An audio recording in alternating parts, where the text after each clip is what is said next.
swapping out that light in front of the closet with the right one, and finishing out the sink cabinet on this episode of the Clutch Trucker Channel. Clutch Trucker, filmed before a live and fuzzy studio audience. That is Rusty, the world-famous meatball dog. Hey YouTube, Clutch Trucker here. Thanks for tuning into another edition of the Clutch Trucker Channel. I gotta say real quick, I just wasted an hour watching this website, or this YouTube channel, 10-second songs. There's this guy, he takes like a certain style of artist or something, or a certain song, and does it in like 20 different styles of different artists. It is hilarious. I was just dying watching this thing. Like, you know, imagine like Frank Sinatra singing Enter Sandman. Enter night, exit light, take my hand, off to Never Never Land. Hilarious stuff. Anyway, I wasted an hour watching that stuff. I'm a huge music fan. I love all genres of music. And if you are like me and a music junkie and love all genres, you're going to just dig this channel. 10-second songs is where you can find it on YouTube. Like I said, I just wasted an hour watching that thing. Okay, went to Lowe's and got the correct light that'll fit. It's supposed to fit under the door. Because now these are the lights that I have like over the sink, right there, upstairs. And it says here on the box, 7.4 inch by 7.4 inch by 1.4. It says right there, okay? I had to buy a 2-pack again because you can't buy them in one. I could buy a single light that was just as thin or thinner, but pay more for it. So I didn't see the point in that. Besides, let's get them all to match. So I'll have an extra one. They're LED lights, and so you can't change out the bulb in them. So if one of them ever dies, well, I'll keep it on the shelf here in the pole barn as a backup. What do you think? So we'll get to putting that in here in just a minute. I painted the boards for the trim around the sink cabinet, and the boards that are going to create the door for that. So we're going to put all that together tonight. Also, while I was at Lowe's, I found this, the Flex Paste. I was thinking of what am I going to do to seal the box? Now I'm going to put in the ice and water barrier that you would use in roofing. Once I put up the insulation and put on the outer wood skin, just a little 1/4 inch wood, then I'm going to wrap the whole thing in that ice and water barrier that you would use in roofing. Mainly because then anytime you put a screw or nail into it, it seals around that. So it's going to keep all the moisture and everything out of that whole box by extension upstairs. But now where the box meets the back of the cab, I've been trying to figure out what to do. John Hallgren, I know you mentioned something a while back, this kind of a rope-ish kind of thing. I considered that, but you know, I'm a believer in the Flex stuff. I've used Flex Seal on my trailer to stop some water leaks, and it's worked like a charm. So I thought, well, let's give the old Flex guy, you know, he made a boat out of a screen with the Flex Paste, for crying out loud. If it can keep water out and seal it, you know, I figure it's got a pretty good shot. This Flex Paste, super thick rubber paste, strong, flexible rubber, yeah. I used to be in radio, that's where that comes from, I'm sorry. So I sound like an ad. Yes, coat, seal, and protect, stop leaks fast. This is black, it comes in white as well. But anyway, so you need a caulk gun. So I bought one of those. Just, you know, $8 caulk gun. You stick that in there, and hopefully the theory being, if I cut this wide enough, I can get a real nice wide bead of this stuff all around the box where it meets the cab. Then I can kind of spread it a little bit, and that's the whole idea. That's why I went with the Flex Paste, as opposed they have this other stuff that's more like caulk. But I can kind of spread this, okay? Then the theory is, once the diamond plate's on, and I'm trying to match this against the cab, that'll make a really good seal. Now, I'm sure some of you will say you shouldn't use that, it's not going to work, blah, blah, blah. I'm going to give it a shot, okay? So we'll give the old Flex Paste a shot, and we'll see once we get around to that portion of the project. So, as Jeff Probst always says on Survivor, first things first, I need that immunity idol back or whatever. All right, so first things first, we're going to replace that light right there because, of course, I can't open the closet. That one's too thick.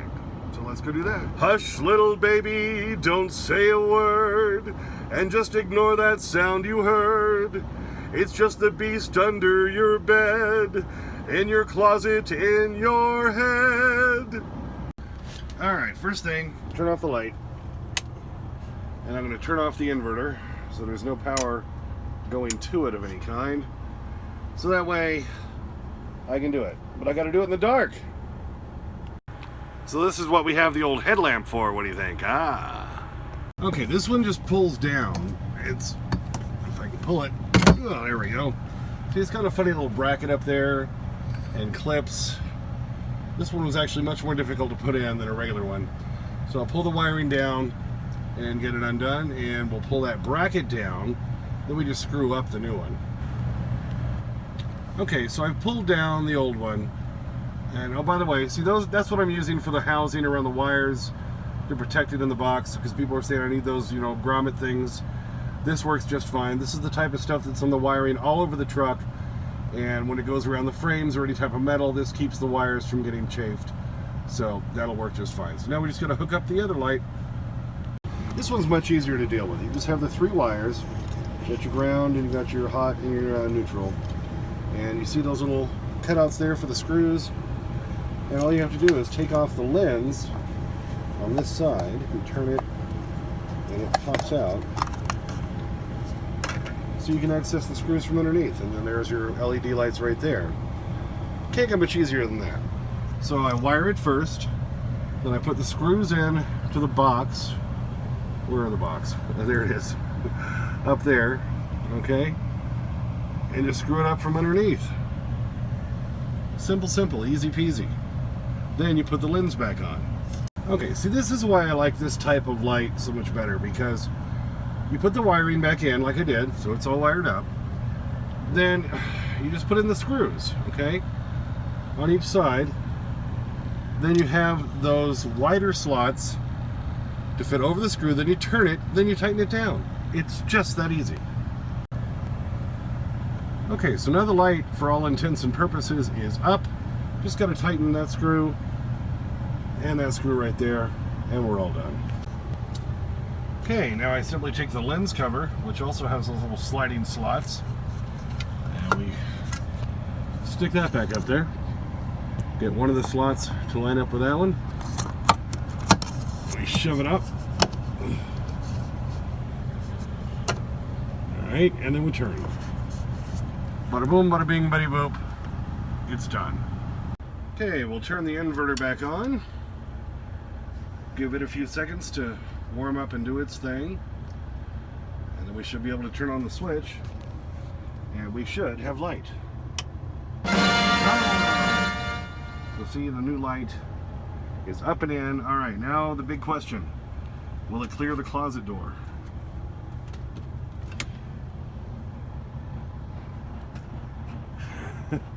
It touches it, but I can open it. That's gonna have to do.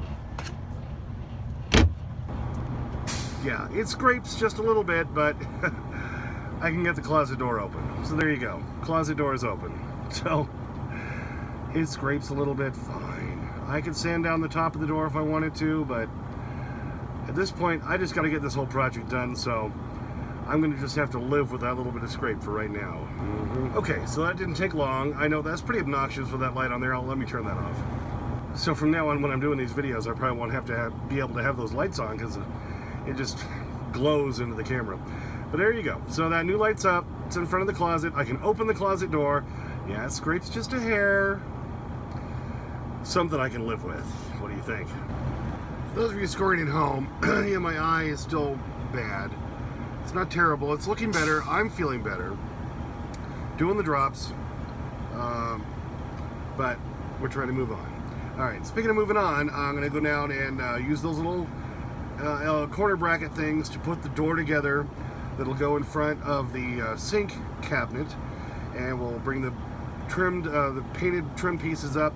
We'll put those into place. I've got a little section of the paneling that I need to put behind the outlet and the switch. And I've got another little switch that has to go in there that's going to feed the water pump. So you can So it won't be having power going to it all the time. Just you turn it on when you know you're going to use the sink, then you turn it back off. That's the way most RVs are set up, by the way. So we had an RV years ago, and that's what I remember it doing. So I bought the little 12-volt switch. So we're going to cut out the space for that. So we're going to tackle all that now. All right, there's my painted trim boards. Ready to go. These are all painted. This is going to create my door for underneath the sink. So my under sink cabinet. You can see the middle of it is just going to be a tiny little hole there. So I just need a little piece of the paneling to go in there, just a tiny little piece, just to make everything else match. That's the whole point. And I've got my angle brackets to put this together. All right, so there's the back side of that board, which will make my door put together. There's the front side. We just got to cut out a little piece of that paneling out to go right there in the middle. All right, well, I've got my framing boards up, and I obviously did not plan it out well, because I needed a piece of the paneling behind that for the outlet and the switch. I needed room for that other little switch there. It's not turning out well. So I'm gonna have to kind of bail on this tonight, rethink this, and come up with a better plan for tomorrow. You can see essentially where the door was supposed to be, but that's at an angle up there for the sink, so things are not working out well. So we're going to have to scrap and replan. Well, that happens, you know. You plan, you cut, you measure, you think you did everything right, and sometimes it doesn't work out. I want it to look nicer. I want it to look more professional. So I'm going to have to rethink this and see what I can do with that tomorrow. So that's where I have to stop it for tonight, but you know, there you go. So we'll try to finish that out tomorrow, and I'm going to attack the rear box and get that whole thing going. Oh, by the way, my little rope lights I have plugged in back there. Will they turn on?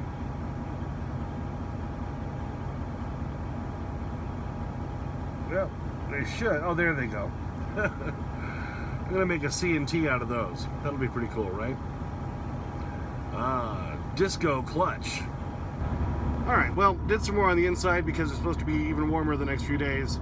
Better time to tackle the outside of the box then.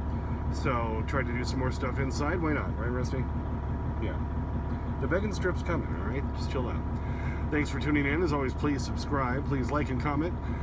Get to your comments usually within 24 hours while doing this project. Don't forget to ring the bell for notifications so you know when the new videos come out. And as always, sniff that magic YouTube fairy dust. Clutch and Rusty, out. Pay attention, boy. I'll be taking these Huggies and whatever cash you got. All right, you ready? Here it is. And, oh, there it goes. It's in the back. Go get it. Go get it, Rusty. Get it. There you go. See? How difficult was that?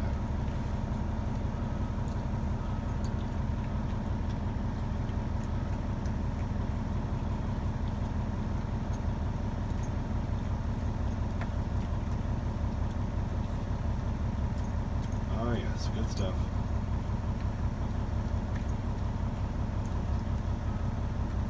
You got it, buddy. Oh, one last little bite. Okay. Alright, happy dog look. Happy dog. You got it all. Trust me. No, it didn't go underneath. Oh, did you find a piece? Well, maybe you did. You're silly, Rusty.